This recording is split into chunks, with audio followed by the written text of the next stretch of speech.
Bem-vindos a mais um programa Universo Maçônico. A nossa conversa de hoje aqui é mais uma vez para desmistificar alguns pontos que envolvem a maçonaria. E o nosso tema que nós escolhemos para hoje é falar sobre os jesuítas e a sua ligação com a maçonaria. Será que existe mesmo essa ligação?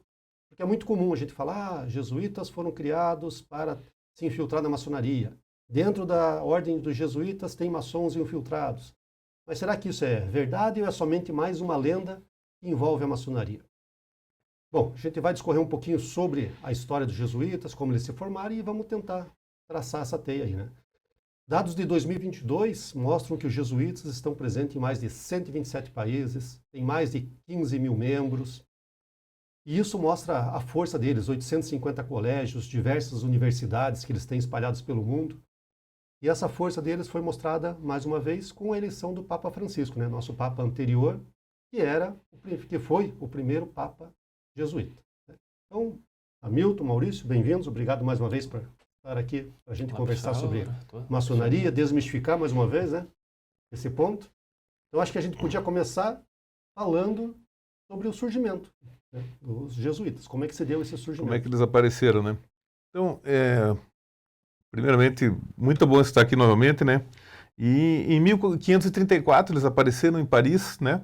Sobre, na realidade, talvez um movimento criado pela igreja para combater para ser contra a reforma protestante que estava crescendo na Europa. Então a Igreja Católica precisava de um movimento novo para combater isso daí, trazer jovens, trazer pessoas novas, mais pessoas para o seio da igreja. E foi uma maneira inteligente, talvez na época, de achar isso daí, né? Então a igreja fez isso. Quem criou foi Santo Inácio de Loyola, né? Inácio de Loyola. Futuro Santo Inácio. Então, às vezes a gente olha de Santo Inácio, é esse daí que nós vamos falar hoje. E a ideia principal, possivelmente, era essa. Era para combater a reforma protestante que estava acontecendo nos países da Europa. Aí o Papa Paulo III deu a carta constitutiva, vamos dizer assim, a autorização para eles trabalharem. Para eles trabalharem. Em 1540. 1540. Então foram 6 membros inicialmente, Inácio de Loyola foi o primeiro chefão lá, que mandava em tudo. E aí a gente começa já misturar com a maçonaria, né? Então, ó, vejam lá, o pessoal que está nos assistindo ali. A gente vive batendo aqui que a maçonaria, da forma que conversamos hoje, iniciou em 1717, nessa estrutura. Mas o primeiro maçom que iniciou, que não era operativo, e quando a gente fala que não era operativo, o que é? Não era aquele que construía catedrais. Não era profissional. Era alguém de fora. Foi em 1600. Esse é o primeiro registro oficial que nós temos. E foi uma pessoa que tinha muitas posses, muitos bens, então foi admitido como um maçom não operativo. Então esse foi o primeiro, foi em 1600. Veja, Inácio de Loyola, nós estamos falando em 1540, que ele funda a ordem. Então a gente já vê que ele não deveria ser maçom. Né? Já começa aí, né? Começa aí. Só vem muita gente falando assim, Inácio de Loyola era um maçom que criou a Companhia de Jesus para se infiltrar na igreja. Não, nós não temos dados sobre isso. Não tem dados, isso. E mesmo porque não existia uma maçonaria organizada naquela época, era somente os pedreiros mesmo. Isso mesmo. Então já nós sempre temos que cuidar com isso daí, né, professor Alvo? Dividir a maçonaria no período operativo e no período especulativo. Então, no período operativo, ela não era a maçonaria que nós conhecemos hoje, né? Exato. Ela era uma maçonaria que construía prédios, eram pedreiros, eram artífices, né? Em nenhum lugar fala que Inácio de Loyola foi iniciado, ou que foi pedreiro, construiu alguma coisa, né? Ele era padre. Ele era um padre. Então, aí já começa, um dos mitos já vai por terra, né? Já vai por terra. Outro mito, ou essa aqui é a parte que é verdade, que ele era um judeu sefardita. Aí pode ser. Pode ser. Era um judeu que era ali da área da Península Ibérica, Espanha, Portugal. Isso, sefarditas eram da região ibérica, né? Ibérica, isso, da Península Ibérica.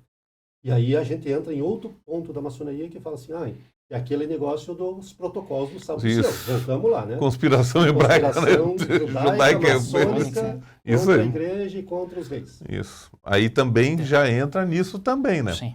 Só que daí como que ele ia fazer uma conspiração judaica e maçônica contra a igreja, se ele era da igreja? E não era maçom. Podia ser judeu, mas não era maçom. E os jesuítas tinham 4 votos. O último voto era de obediência ao Papa. Sim. de proteção. Obediência à igreja, né? Ele não ia nunca, vamos dizer, se rebelar contra a igreja. Né? Os votos eram esses. Muito similar aos Cavaleiros Templários no período deles, que foi em 1200, 1300. Né? Então, isso. Então, uma coisa também não se liga à outra. Isso também é uma outra mística que tem, né? Não, o pessoal diz, não, porque os jesuítas são parecidos com os templários.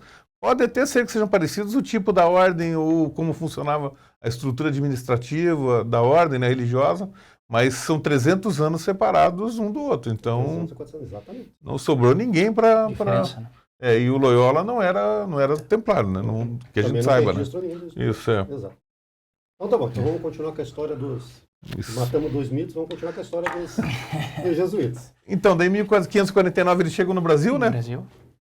Chegam no norte do Brasil, primeiramente, e depois eles vão criando as reduções jesuíticas, né? Sim. Os colégios, as reduções. Eles vão... Olá, professor Álvaro, professor Hamilton, todos que nos acompanham.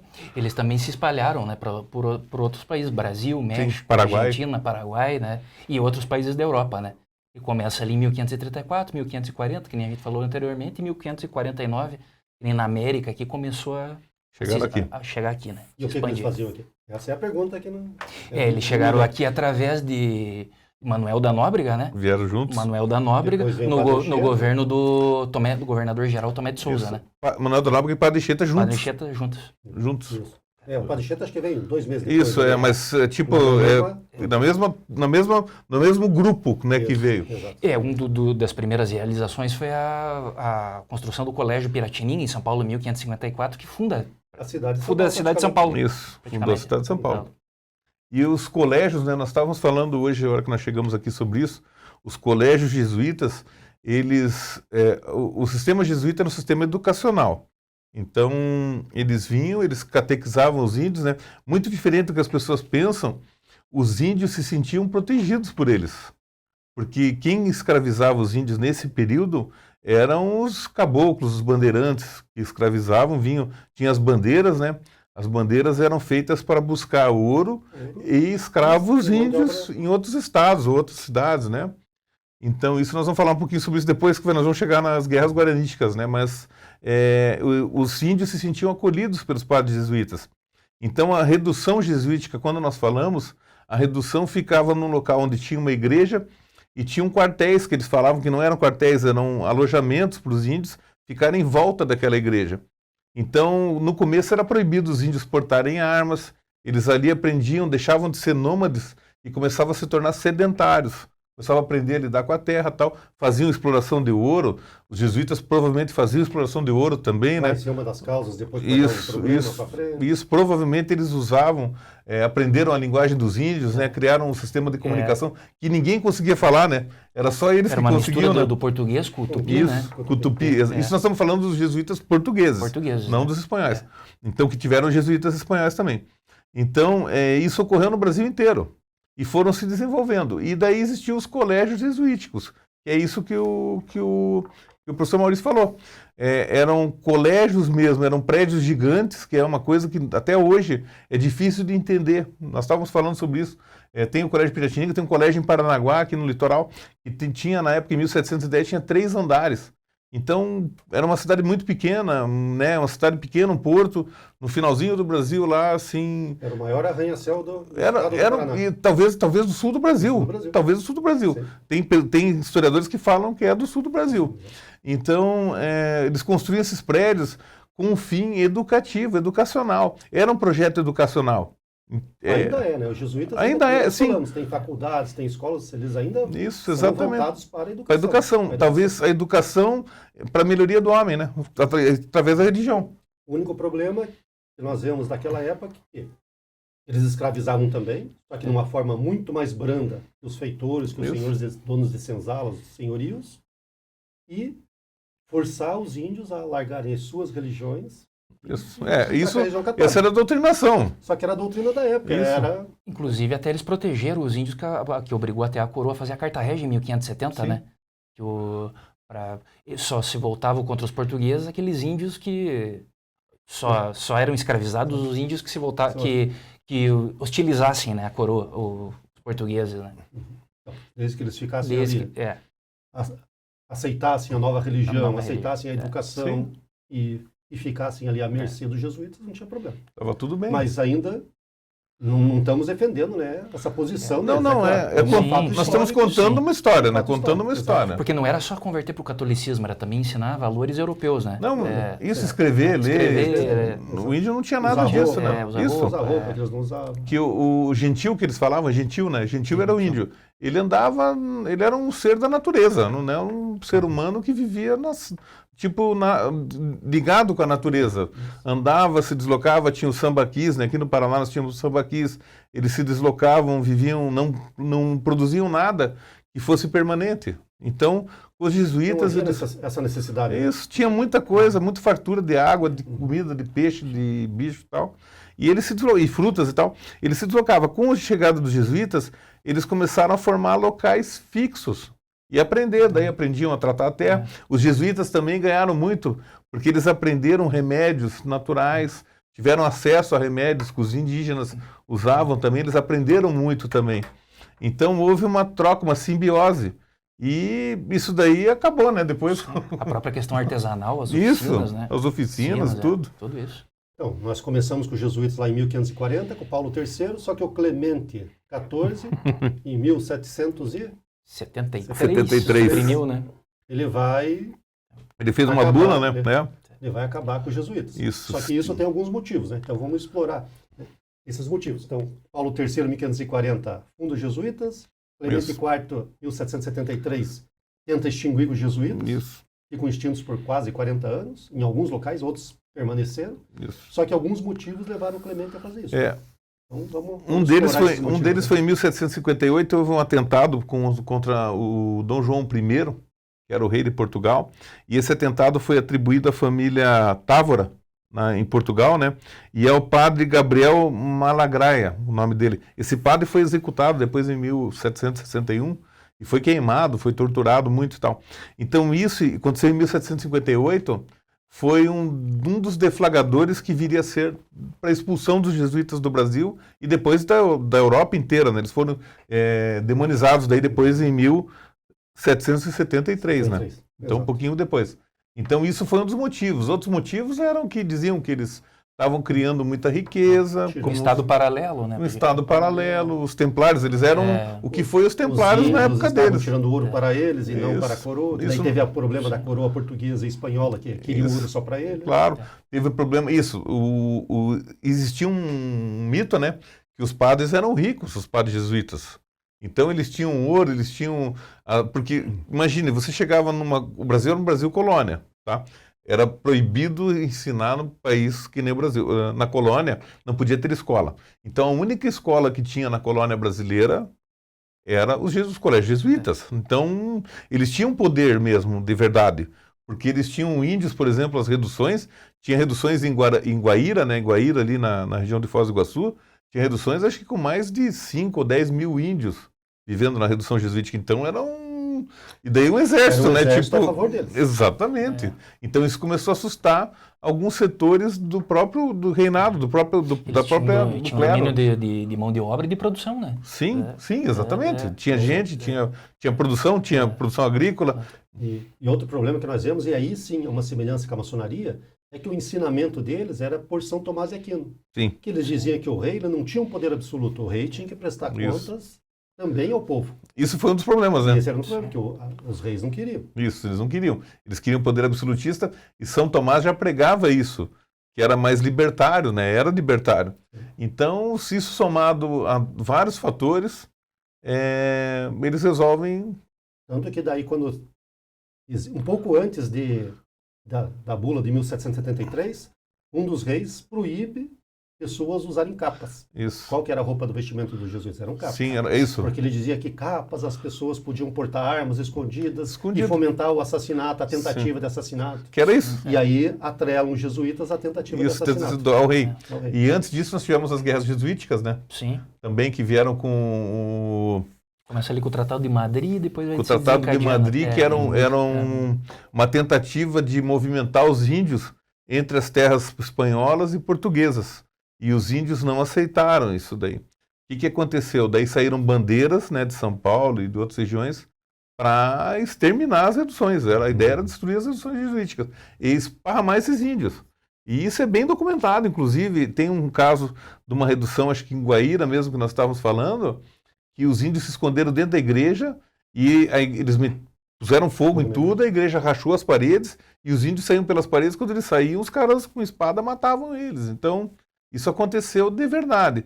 Tem uma historiadora em São Paulo que ela fala que houve um legado muito triste para os índios depois dos jesuítas, com o abandono depois que veio. Que tirou tudo do seu habitat natural. Isso, eles estavam... Deu uma estrutura isso. E depois acabou tudo. Você imagine você pegar não estamos comparando com um animal selvagem, mas você pega lá um passarinho no seu quintal, que está solto, e você põe ele numa gaiola, acostuma ele a comer alpiste, tomar água, tem um lugarzinho para tomar banho e tal, e de repente você solta esse passarinho, ele vai morrer. Ele não sabe, né? Ele desaprendeu a buscar essas coisas naturais. E isso foi muito triste para a cultura dos povos indígenas, dos povos originários. Então isso veio depois, daí com a proibição, logo depois, em 1759, né? O Marquês de Pombal proibiu os jesuítas, expulsou os jesuítas do Brasil, tomaram as terras, inclusive nós temos terras no Paraná. Nós temos documentos aqui no Paraná que dizem que as reduções foram leiloadas depois pelo Império, porque elas tinham sido tomadas pelo Marquês de Pombal. Então, é uma coisa muito triste que aconteceu. E depois isso se expandiu, porque isso daí houve depois essa proibição na Europa, né, em 1773. Que nem aqui no Brasil, eles ficaram 2 décadas, né? Dois séculos, 200 anos. 200 anos. O primeiro padre jesuíta aqui em Curitiba, se não me engano, foi depois, na segunda remessa, foi em 1951. Os redentoristas depois vieram também. Na época do Bento Munhoz da Rocha. Século XX. Governador Bento Munhoz da Rocha. Mas tem uma coisa interessante que no litoral do Paraná, por exemplo, tinha a igreja, por exemplo, eu falo de Paranaguá, que é onde eu sei, tinha a igreja matriz já desde 1578, e os padres que vinham rezar as missas lá, vinham de São Paulo, eram jesuítas. Eles andavam sempre em dupla. E tem registro de histórias disso daí. Tanto que uma vez que vieram 2, eles foram assassinados pelos índios, houve uma emboscada. Você vê que interessante. Eu ia mostrar os livros no final, mas quando você falou que eles andavam em dupla, esse primeiro padre, esse livro aqui, ó, Gafes e Mancadas Maçônicas. É do padre Benimeli, que é espanhol e é jesuíta. Então, nesse livro aqui, ele não é maçom, ele não é maçom. Não é maçom. Não é maçom. Na verdade, ele é escrito pelo Benimeli e pelo Valério Alberton, que é brasileiro. Sim. E aí, quando eu falei que o primeiro jesuíta, aqui em Curitiba, na segunda remessa, já em 1951, foi recebido por Bento Munhoz da Rocha, que era o governador na época, foi o padre Dreyer. Eu lembro do nome por causa do conhaque. Sim, conhaque Dreyer. E ele estava junto com o Valério Alberton. Então ele cita isso nesse livro aqui. Sim, que eles vinham de 2, né? Sempre andavam de dupla. Ele cita aqui que ele foi. Sim. E aí ele se hospedou ali e ficou numa casa que hoje é um vilarejo ali, que é voltado só para turismo, na Jaime Reis, ali no Largo da Ordem, subindo no Largo da Ordem. Sim. Então ele estava em 2. E isso é citado pelo padre Valério Alberton, que também é jesuíta nesse livro. Então, eles andavam em 2 e eles vinham de São Paulo praticar, vamos dizer, realizar as missas aqui no Paraná, né? Isso não só em Paranaguá, em outras cidades, provavelmente Antonina, Morretes, talvez Serra Cima, Ponta Grossa e tal, porque já existiam esses núcleos coloniais, eram pequenininhos, né? Curitiba mesmo, e não tinham padres, não existia padre aqui. Então, eles vinham de São Paulo, porque o Paraná... Nós estamos falando de antes de 1853, gente, que é antes da formação do Estado do Paraná. É da província do Paraná, né? Não existia província do Paraná, era tudo província de São Paulo. Eles vinham e se deslocavam e faziam essas missas. E foram emboscados por índios carijós, foram assassinados. Tem 2 que foram assassinados vários, né? e tal. Teve vários. Então não era também só amor também. Tipo, eles tinham que catequizar os índios e, vamos dizer assim... criar uma mentalidade nos índios diferente da que eles tinham, né? Porque... Tinha até uma situação que quando tinha um tipo de violência, assim, eles não iam mais para a escola, os indígenas, né? Aí, então. Mas você veja que eram 2... Gente, nós falando de Brasil colônia ainda. Isso. Começo do Império ali. Eram 2 sistemas que eram as entradas e bandeiras, Isso. que avançavam no Brasil para conquistar território. Sim. Entradas e bandeiras, buscar ouro e mão de obra escravizada. E os jesuítas buscar ouro, mas levando um pouco de cultura. Sim. Porque a gente tem que ver que esse pessoal, quando fala assim, os bandeiras fizeram muito pelo Brasil, isso aí foi uma história inventada depois da República, ali pelos anos 1900. Isso. Então, quando a gente fala de Fernão Dias, vê o cara bonito, bem elegante, de bota, mosquetão, que entrava a desbravar o Brasil, ele entrava para desbravar somente para buscar mão de obra escravizada. E ouro, né? Ouro e ouro. E matava e fazia tudo que podia. E, professor Álvaro, veja como é difícil isso, essa questão jesuítica, como é importante isso daí. E muito importante, nós podemos falar sobre isso daí, que o Brasil, vamos dizer, o Brasil a oeste, o Brasil, não estou falando do Paraná, estou falando do Brasil a oeste, não tem população. Porque quem fazia isso eram os jesuítas. Eles iam lá, montavam a redução no meio da floresta amazônica lá, juntavam os índios lá e ali criavam cidades, como aconteceu, né, em vários locais do Paraná, Guaíra, citamos o Paraguai também, a Argentina.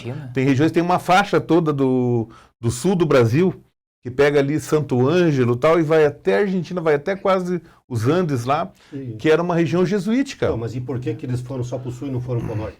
Aí é especulação, né? Porque acho que talvez o clima. Talvez. Porque eles vieram da Europa, que era um clima mais ameno. Então, eles se embrenharem na floresta amazônica lá. Isso. Mas o Brasil até hoje não conseguiu. Isso. Mas isso que eu digo, os bandeirantes, eles entravam lá. Fizeram Só isso. que não criaram as cidades que os jesuítas criaram. Isso, então isso era somente explorar. Isso, é importante nós entendermos isso daí, a importância do jesuitismo, né? No Brasil colonial e no Paraná, no sul do Brasil, né? Porque isso nós falamos do sul. Nós estamos falando do sul do Brasil. Bem ou mal feito, deixaram legado. Não importa, né? Ficaram ali as reduções. Foi importante para a formação social do país, né? Para quem viaja para Rio Grande do Sul, Santo Ângelo, tem as reduções lá, é a coisa mais linda do mundo aquilo. As construções, você não consegue entender como é que eles faziam aquelas construções naquele período, né? Tipo, não tinha indústria, não tinha nada, era tudo feito na mão de obra escravizada, né? Então, isso...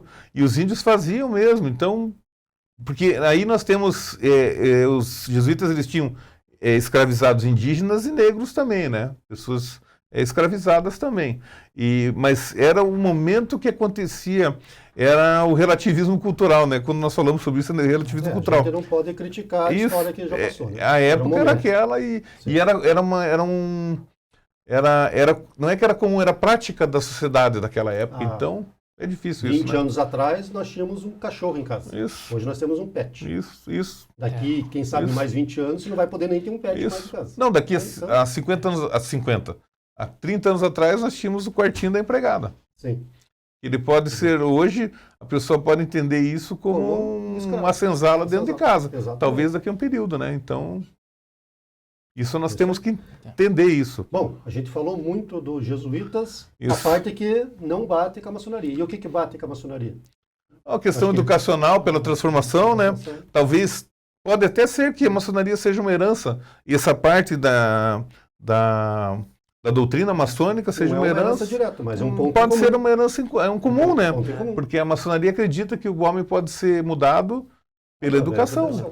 A parte de você não acreditar num rei absoluto, porque nós temos direitos, todo mundo. A maçonaria ela é democrática.